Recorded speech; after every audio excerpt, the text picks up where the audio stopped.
Hello, everybody. Welcome to TBI Talk. And I'm your host, Lindy Boone Michaelis. And I am very excited about today's program. I get to have a conversation with somebody that intrigues me, inspires me, informs me. And his name is Daniel Ignacio. And I'm going to introduce him here in a minute. But first, I just want to remind my audience that I'm doing this podcast as a representative of Ryan's Reach. And Ryan's Reach is an organization that I'm a co-founder of. And we started Ryan's Reach back in 2003 when we felt like we had reached our footing after my son had a brain injury, my son Ryan. He fell 3 stories. He incurred a severe, devastating brain injury. And it did take us a couple of years to just find our new normal. And at that point, we decided that we wanted to reach out to the brain injury community because we felt we had a platform and a position to be able to bring awareness and also provide funding. We did fundraisers, and we've been able to assist TBI survivors to get scholarships and attend High Hopes Head Injury Program in Tustin.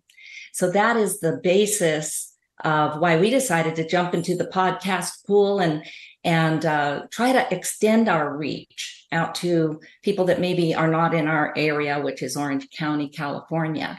We know that it is just a worldwide, nationwide and worldwide, not just county-wide issue. And we have been privileged to meet a lot of wonderful people along the way as my son Ryan has been reaching out for his own recovery. And one of the very compelling individuals that I have come across is named Daniel Ignacio. And I asked if he would be a guest because I think he's got a story that is almost jaw-dropping.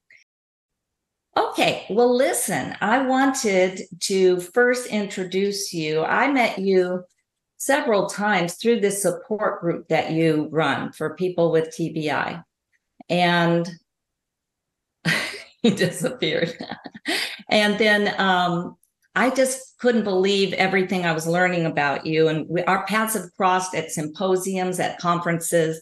And the more I learned about you, the more I just felt like you're a person, one of the first people I wanted to talk to on my podcast.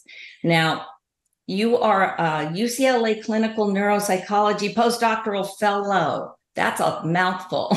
Yeah, I know, right? Yeah. I had to read it. But I wanted to start talking to you about the thing that makes you most interesting to me, and that is that you are a TBI survivor. Yes. Right? Very proud survivor. 15 years is some change, going on 16 years now. Yes. And not only did you survive, but you were thriving and reaching out to others to help others. So I am delighted to share your story. And I wanted to just invite our listeners to hear what your TBI story was before we talk about all the things you're doing.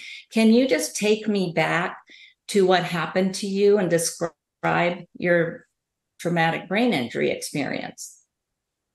Yeah, and so thank you for the kind introduction. It's been great running into you all of these years. Very few and far between, but it's always a pleasure every time. And it's such, I must say, it's such an honor and a privilege, and really my life's work be in this space and to advocate for my community. And so I fully, and I'm uncomfortably familiar with all of the psychosocial things, and my family's involved as well. It goes back to January of 2008. And so, sparing all the details, I was assaulted and pushed off a balcony, a 3-story balcony. And there was a ditch underneath. So it was about 40-foot drop. And so these were friends. At some point, like, I considered them very close. So in addition to the head trauma, I had all of the psychological trust issues along with all of that as well. But we can get into that at another time. But the TBI, so after I had fallen, I fell, and it had been raining about the whole week before, so the ground was soft. And so upon impact, it broke my fall just a little bit, right? So upon impact, I did pop my left lung, so I had pneumothorax. I whiplashed, and so I had traumatic brain injury when I impacted the ground, when my head bounced off the ground, and had a bit of hemorrhaging, or a bit of bleeding, traumatic hemorrhaging, and so I had gone about 2 hours. It's estimated per these police reports. It's been estimated that I was left there for about 2 hours. With one lung, and so which contributed to hypoxic brain injury, which was, a lot of my doctors are saying that was a lot of the big reason why I went unconscious for a month. And so when paramedics had picked me up, I had passed out, and I had stayed out for a month, so I was comatose. And the month I was in a coma, the overwhelming amount of my family and friends that were there, they were all supportive. Like, every day, from what I hear, I saw pictures every day. The emergency room was full, and so I had woken up towards the end of January, so about February, and in that moment I had awoken from my coma, not really knowing who I was, or where I was at, why my body wasn't working. I had all these questions, but really I couldn't move, I couldn't talk. I remember seeing my mother's face. She was crying. So you could think, and you knew you were conscious, but you couldn't do anything. Yeah, and so I'll preface that is what I remember from a coma is nothing. Okay. It's blackness. And so, neurologic trauma, I was not forming memories, and so everything was just black. But I do remember slightly coming out and being transferred. So I had a period of post-traumatic amnesia for a couple of days, and I can recall being transferred to my inpatient rehab, and I was being transferred via ambulance, and my grandmother and mother were in the ambulance with me, and so I do remember their faces, but also I remember the hope that they had in their face. And so I moved on to inpatient rehab for another several weeks. Yeah. And then it was a whole learning process to relearn how to walk and talk and eat and all of that. Yeah. I had to relearn how to walk. It's funny, like your legs atrophy, your muscles atrophy. Right. Yeah. You don't use them just a couple of days, you Yeah. forget how to do them, how to use them. And so that went from my walking, from my talking, how to eat, going to the bathroom. And so, Hey, Daniel, I'm going to interrupt you right there because we do have to take a break, but put a pin right there because I want to pick right up where we leave off right now. Okay. So hold your thought. Okay. Thanks. We'll be right back.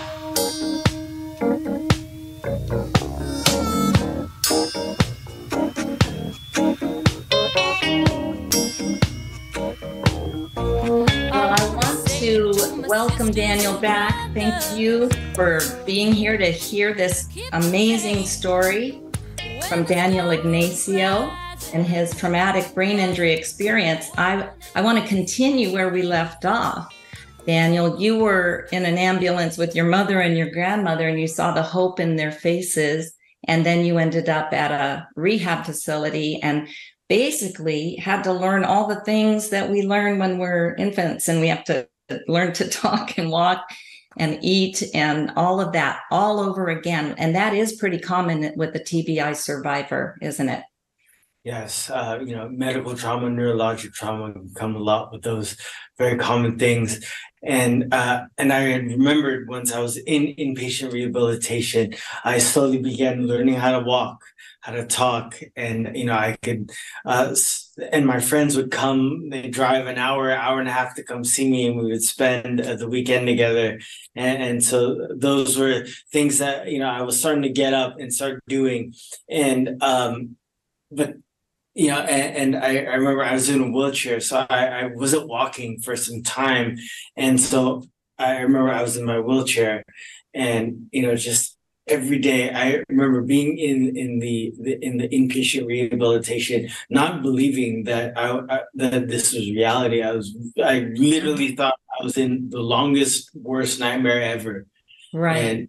And so every day I would spend my free time when they would roll me out into the back, outside every afternoon. I would sit in my wheelchair and tried so desperately to fall asleep, so desperately hoping to wake up and like, whew, yeah, all right. It's a nightmare. Incredible nightmare. And so, and I had to learn crawling, starting to crawl. And so so much support from my family. And I remember being in my wheelchair, just please, thinking like, what, anything I can do to just walk again. And so, and so I was having all these exploding emotions, but really no way to express it. I mean, I wasn't talking very well at the time. I wasn't writing very well at the time. I had, there's a piano. I remember vividly. There's a piano in the rehab, and I'm a classically trained pianist. That I didn't know. Wow. And I had gone in and sat in front and saw the notes and everything, but I had forgotten how to play. Later, really knowing that the word for that is music alexia. So there is a term for it. So I had forgotten how to read music and play the piano, and so I remember just sitting there with all of these feelings and no real way to express it. I couldn't talk. Very frustrating. Yeah, so frustrating. But you got very depressed, didn't you, at some point? And I want to hear about that and then how you turned the corner. Right. And so with the recovery after TBI, and it's so important, is there's the medical recovery. Yes. And you can get better and you can, be medically stable and and you can even walk out of a rehab center. There's a second level of recovery, of healing after a TBI that it's starting to get a whole lot more recognition. Is after the hospital, and then of course you go through the acute, the subacute, the post-acute, right, where maybe you're doing some outpatient work. But after all that's said and done, there's the community reintegration, and that is where a lot of survivors have incredible difficulty, Yeah. especially without support. And that's where family caregivers can be so important. Practitioners, providers, therapists, it's so incredibly important.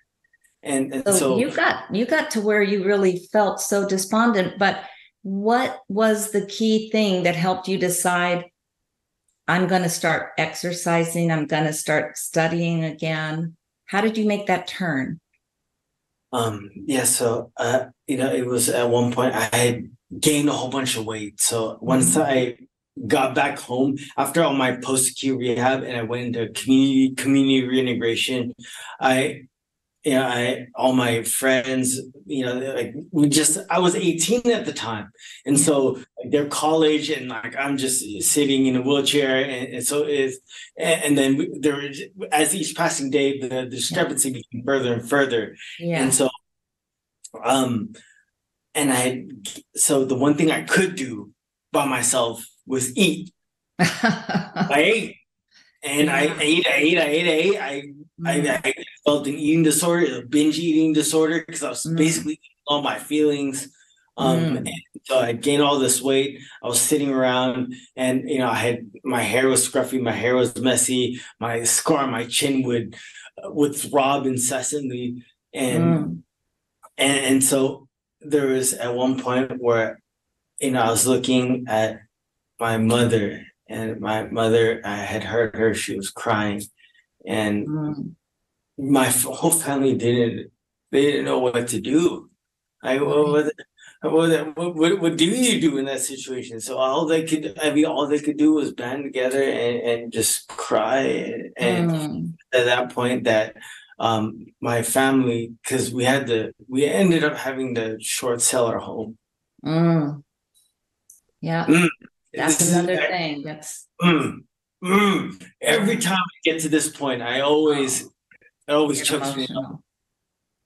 But we had to short sell our family home, and we're this close to destitute, and my mother's sister, who's well off in the Philippines, had sent one of my other family members to come help me primarily. And she was she's a retired school teacher.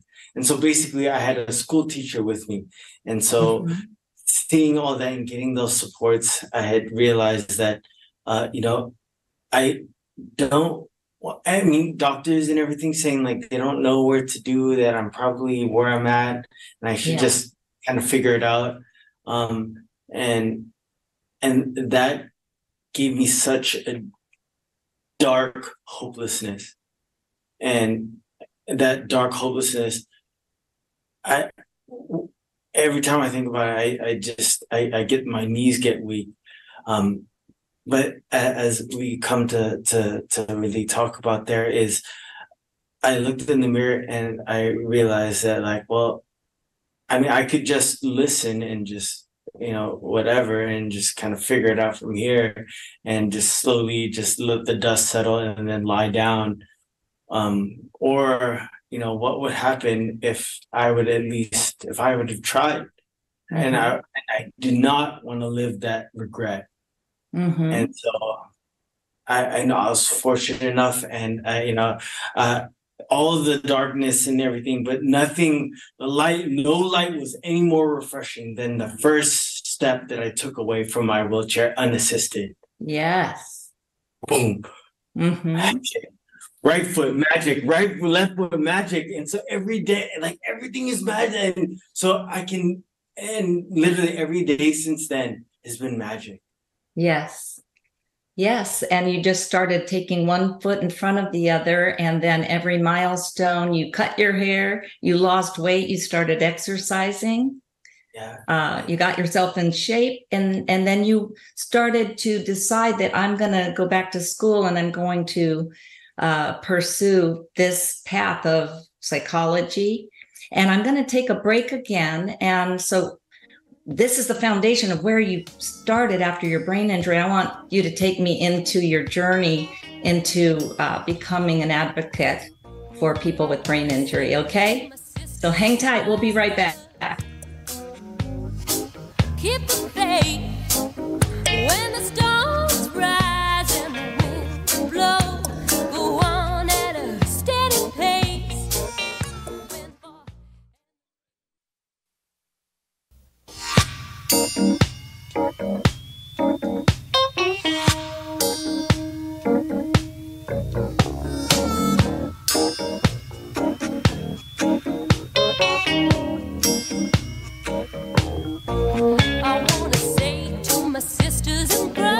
are back with Daniel Ignacio, and I want to pick up your story, Daniel. Before I pick it up, I want to quote. Let me see if this sounds familiar to you. I inherited a beautiful brain-injured perspective. And I know that you said that. Yeah. And there are people listening right now that will relate to that. But there's people listening right now that really don't know, what do you mean by I inherited a beautiful brain-injured perspective? Because we're at that point in your story where your perspective changed. Can you talk to me about that? Yeah, absolutely. So this is really part of my story that brings me so much joy when I think about it. Is once I started incorporating eating better, losing weight, getting healthy, and things like that, and staying cognitively stimulated, which I later know now are the number one recommendations that clinicians like myself would give to survivors. Mm-hmm. So like those things like physical exercise, nutrition, sleep, cognitive stimulation, and social connectedness. So the 5 pillars of brain health there. Yeah. And so little did I know that I was doing all those things before I knew what I was doing. And so once I got feeling a little bit better, getting into the swing of things, I started realizing that it's those who are broken who truly know the value of being fixed. Yeah. It's when we have nothing that the little bits are cherished, and that's when I throughout my entire recovery, through the whole darkness and everything, I would pray, and I would pray until I had nothing left to say. Right? Mm-hmm. Like when I finally went back to school, I was so scared. But then I knew that I was exercising till my feet would bleed. I would pray until I had nothing left to say, and so I always joke and say, if I ever get the chance to talk to God, I'll say, do you ever know how long your voicemails were? So I would pray until I had nothing left to say. And it was in prayer that a saying came to me. It was an adage that we are blessed with hardships to humble us, as it is the meek who shall inherit the earth. Mm-hmm. And I used to just say that kind of rote because it's something that kept coming to me, but I never really fully understood what that meant until this point where I inherited that brain injury perspective, that beautiful brain injury perspective, that is a lens of appreciation. Yes. And I now, in the support group, as our community, our family, we call it now, we have a term for it, is cognitive privilege. And so privilege, means without, to be without hardship, that kind of thing in the traditional sense. Mm-hmm. But we're talking about privilege in the brain injury community here is that because we've experienced these hardships, we've inherited this lens of appreciation to know the value of these things that are just so automatic. Right. We take it for granted. Yeah. Absolutely. I remember being told, oh my goodness, your son can swallow. That's great. And I was being grateful that he could swallow when he was in a coma. So gratitude along the way at every step is a really important tool to kind of attract the awareness of things you can be grateful for. It's a really good practice, isn't it? Yeah. And, Michael J. Fox has a quote where it's, optimism is sustainable when you keep coming back to gratitude. And after that comes acceptance. Absolutely. And wonderful. And then pairing that with, acceptance, your level of community engagement can never be more than your level of self-acceptance. So once I got to that point, then I was open to accessing student disability services. I got hooked up with the Department of Rehabilitation, and I gained some academic success. Yes, you did. Yeah, after months and months, my first semester back, full load after the coma, of course, I had my first 4.0. Yeah. I I didn't mean, even have 4.0 even before that. I know we're not supposed to brag on ourselves, but I do want you to point out some of the achievements academically because you're taking that and using it to give back to people that, haven't achieved necessarily what you've achieved, but you are uh, somebody that can point the way. And so I want you to go ahead and say what your academic achievements are, because I think it instills hope. Yes. And I think the biggest part is once I got connected with St. Jude Brain Injury Network. I started a support group, and there was like 5 of us at the time, and I was trying to instill hope and gratitude and appreciation because all those things did amazing things for me and still continue to do so. And so I was trying to spread that out, and so the support group grew from 5 to 10 to 15 to 25 and more and more and more. It started growing, and our connections and our network started growing, and a couple hundred people now. And so after that point, I was hearing all of the struggles, all the difficulties, and I could relate on an intimate personal level. Right. And I was like, you know what? At one point, I think I remember it was one of the groups is like, hey, why is that? And I didn't have a good answer. And I don't know why, that's like that. I don't know why the medical system, I don't know why the health system, I don't know why. But I'm gonna find out. And that essentially was the driving force behind all of my academic endeavors. I graduated with my bachelor's. I graduated my first master's to become a counselor, right? Because that's what was circulating in things. You were doing it. We need therapists. We need and so okay, I'll figure it out and I'll do it and I'll bring it back. And then I did. And then we're like, well, we also need blah, blah, for some cognitive. We need to understand the cognition. And so it's like, okay, well, if we need to understand how you're performing neurocognitively and how that fits into the context of your life and of your system and of your history and of where your goals and your values, then I need to be a neuropsychologist. And so I was like, all right, how do I do that? I need a doctorate? Cool. How long is that going to take? 5 years? Okay. Okay. And then 5 years later, I got my second master's. I got a PhD in clinical psychology. And now, like you said in the very beginning, I am a clinical and neuropsychology postdoctoral fellow at UCLA's brain sport program. The tongue twister. Yeah. I just got it down myself. Yeah, it's very impressive. And I have sat in on your support groups and I get your newsletters. But it is you've just taken one step at a time. It started with those magic steps, right, Daniel? You just turned a corner and said, okay, I'm not staying where I am. I'm going to move forward. And really, you write your own story. There'll be obstacles and there'll be struggles. But I do think there's something key about saying, where I go, I want others to follow. I'm willing to try hard and kind of lead the way.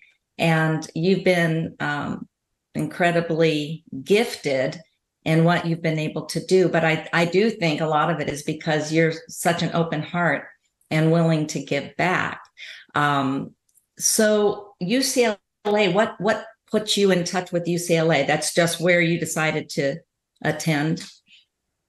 Yeah, and so we get there to go back on that. Okay. To the previous point, because I think it's so important, is I have the open heart because I am so thankful. I am so thankful. I'm so grateful. I'm so blessed, and I know it. Mm-hmm. I know it. And I'm so glad, and I'm so blessed that, my family, they don't have to worry about, having to transfer me to assisted living facility. I'm so blessed that my younger brother can be proud of me. And I'm so thankful that my parents can be proud of me. And Yeah. it's not just like, oh yeah, he's alive, he survived, but they can be proud of what I've done, and I'm so thankful. I'm so thankful that it is an honor and a privilege. I would 100 times over dedicate my life to this community. Mm-hmm. Easy, Mm-hmm. easy. Well, I see it in you. I mean, it oozes out of you. And like I say, I bumped into you at various places, and it's so attractive. I want to hang out with you. I really, I want to have more time because I feel better being around your energy, your positivity, and your expertise. So we're going to take another break. When we come back, I do want to talk a little bit more specifically about brain injury and what you know from having lived it and gone to school for all these things, but also how people can plug in to your support group and anything else, your website. I want to be able to make sure people have access to you, Daniel Ignacio. So we'll be right back.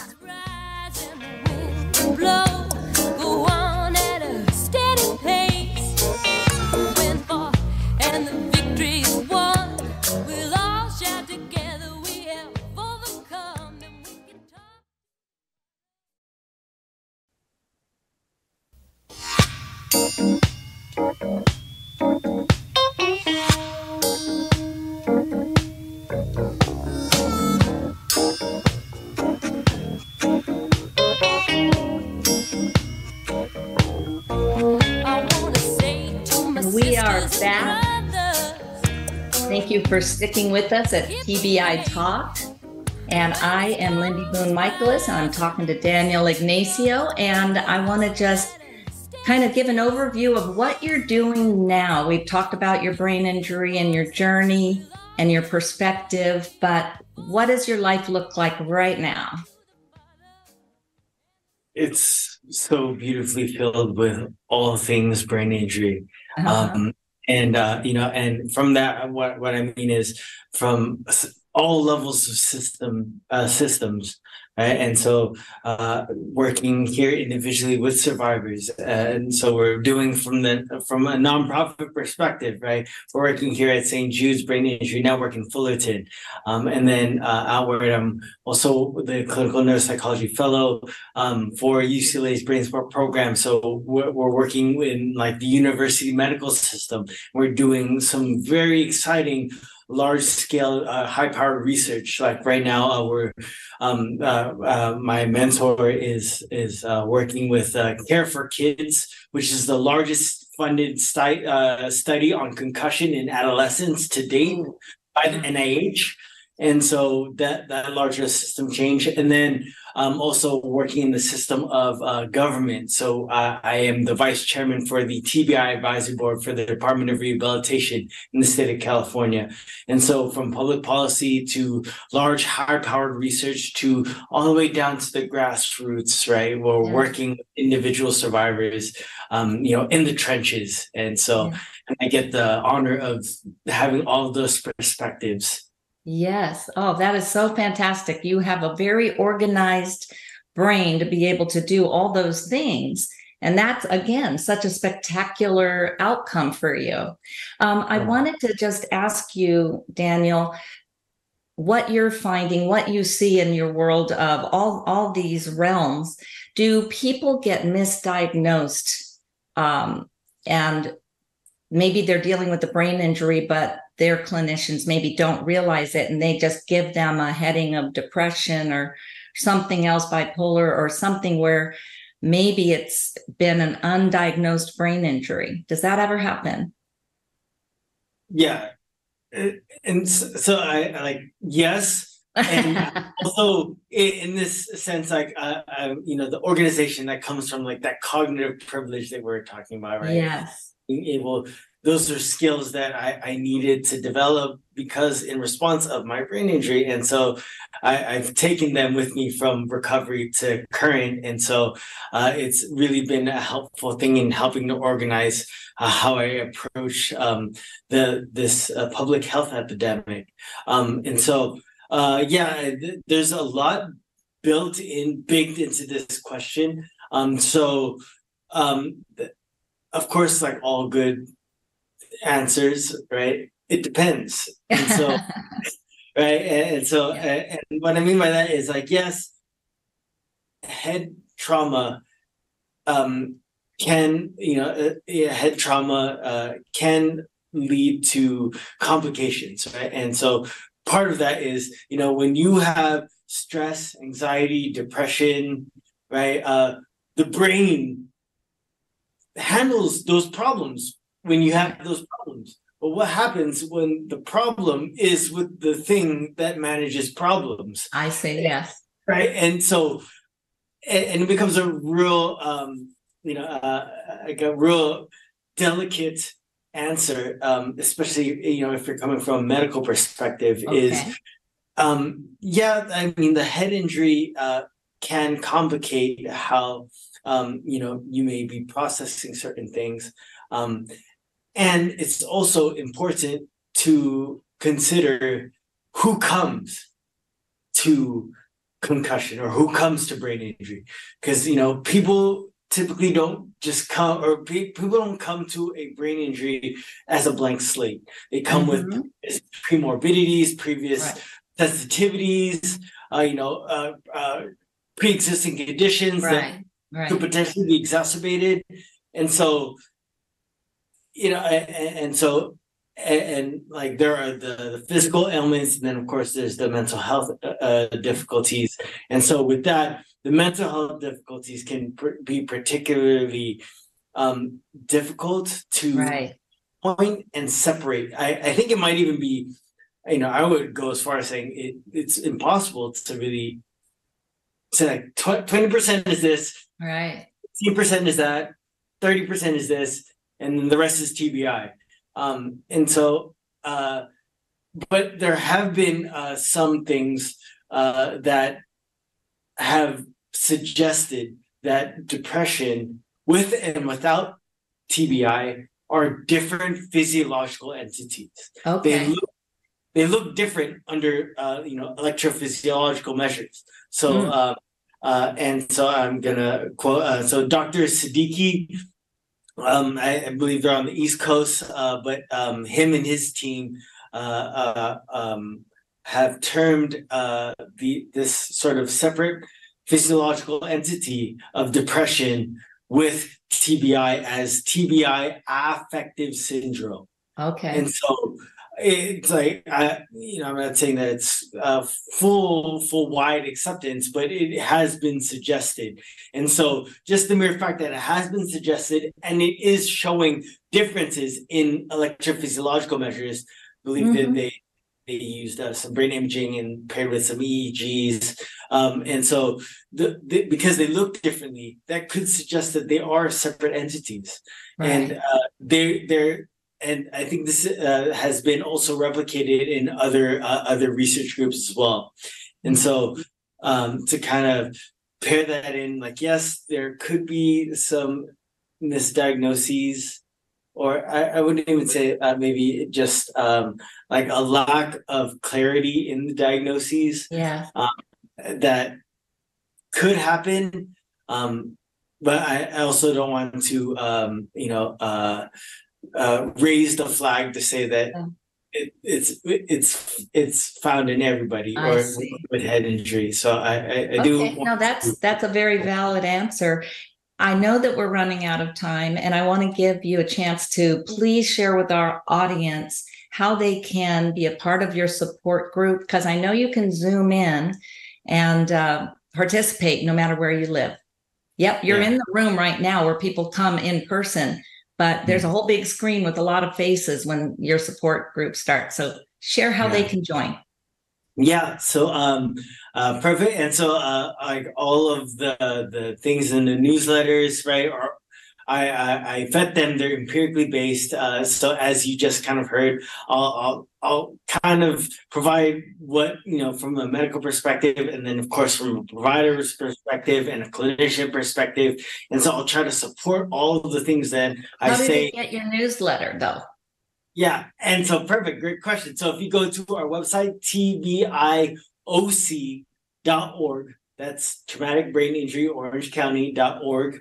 And you scroll down to the bottom, there's a big box that says, sign up for our newsletter, question mark. Yes. And then you put in your name and email address, and you can get all of our updates. I send them out weekly. Yes. I can, and like there's tons of information. So we give websites and all of that. And so I can sit here and plug each of those individually, but if you just go get to the newsletter, for the newsletter, everything is there and everything's accessible. TBIOC.org. You want to write that down, and you want to get the newsletter. Perfect. Yeah. So sometimes the misdiagnosis or the lack of clarity in a traumatic brain injury or in a history, even a remote history of concussion or TBI, there is a level of understanding that, okay, there is some disorganization, right? And we're doing some research at UCLA that's showing that there is some what they call disorganization in the myelin. So basically, the information highways in your brain get disorganized, and so and how that manifests, and we're starting to see that how that manifests cognitively is some possible difficulties in some working memory. And so what that looks like in practice or in behaviors is the survivor, him or her, seems disorganized. Like their speech is disorganized. They're speaking tangentially. Like they're talking, and something that they say reminds them of something else, and so they're hopping conversations, and having difficulties organizing, like where they're at, or planning their days, or sequencing, right? Like putting on makeup and then taking a shower, for example. And so this organization can if it occurs with behaviors and it occurs in thoughts and thinking, then it of course occurs with your emotions, right? Your feelings are disorganized. You have no way. You can't, this is the proper situation. This is appropriate socially, the context. So all of those things can be disorganized, and so and typically how that kind of manifests is as a neuropsychiatric condition. And so to really break the stigma on the neuropsychiatric condition, because I have one, is it's a psychiatric condition like anxiety, depression, that comes in response to a neurologic trauma. And so neuropsychiatric interventions can include some things that are targeted, for your depression, because then, like, if your thinking is disorganized, then of course your feelings can also be disorganized. And so for some, right, and there was a question earlier regarding some medications, and so I'm not a psychiatrist, so I'm going to tread through that carefully, but I have seen that there have been some things used in like an antidepressant may not be helpful, because for a survivor, they may not actually have depression. Like we were saying earlier, depression with and without TBI should be a separate physiological entity from each other. And so like one intervention, and we've seen if an antidepressant kind of doesn't work, because that's not the problem, is sometimes a psychostimulant might be helpful, right? And a psychostimulant, or even a non-stimulant alternative like Strattera, could be helpful. And of course, again, I'm not a psychiatrist, so please consult your psychiatrist. And so that helps with stimulating attention or arousal, and in doing so, that helps the survivor with organization, like organizing their days, organizing their behaviors, organizing their feelings, and then when you can organize your day and organize the to-do list and things in your life, then by virtue of organizing the things that you need to do, then that brings down some of the emotional distress that stems from frustration or anxiety, or anxiety from being unknown of why I'm having these feelings. And so with increased organization, you can decrease some of those emotional feelings.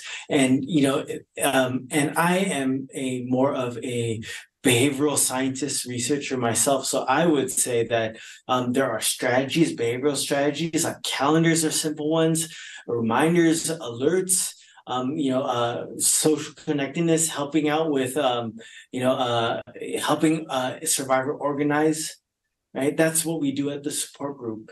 Is we provide that a platform for survivors to bring in helpful strategies and to teach each other. All right, we provide that platform, that connection for survivors to come in and bring that in. And so again, if you are interested or know of someone who would be helped by those kinds of resources, maybe medication's not something that you're wild about yet. So maybe we want to try some other things first. So please reach out to us at our website at tbioc.org. God bless. And, and I also want to leave is, pay attention to how you respond to hardships. They might become a reflection of who you might become. Yes.